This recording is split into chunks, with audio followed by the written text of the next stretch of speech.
Y পুর পরিষদের উদ্যোগে নতুন টাউন হলে শুক্রবার পুর এলাকার এই বছর মাধ্যমিক এবং উচ্চ মাধ্যমিক উত্তীর্ণ কৃতী ছাত্রছাত্রীদের সংবর্ধনা দেওয়া হয়। উপস্থিত ছিলেন কল্যাণপুরের বিধায়ক পিনাকি দাস চৌধুরী, পুর পরিষদের চেয়ারপারসন দেবাশিস নাথ শর্মা এবং আরো অনেকে।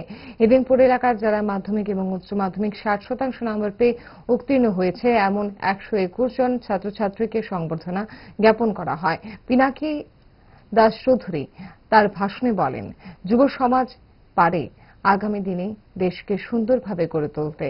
ছাত্রছাত্রীরা তাদের মেধা ট্যালেন্টকে যাতে কাজে লাগাতে পারে সেজন্য সরকার ব্যবস্থা করে দিয়েছে।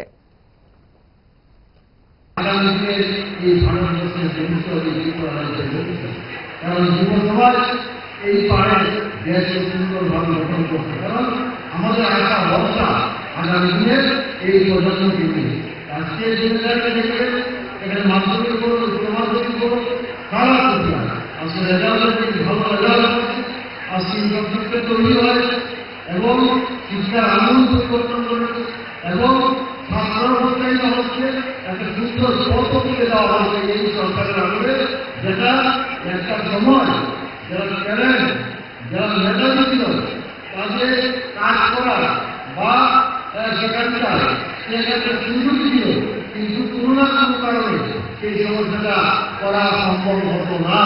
আর আজকের দিনে দাঁড়িয়ে সরকার এই পর্যায়ে তুলে দিয়েছে যারা মেধাবী যারা ট্যালেন্ট তারা আজকে তার ট্যালেন্টটা কাজে লাগানোর মতো এই জায়গা তৈরি করে দিয়েছে, সেখানে রাজনৈতিক মন বিচার থাকে না।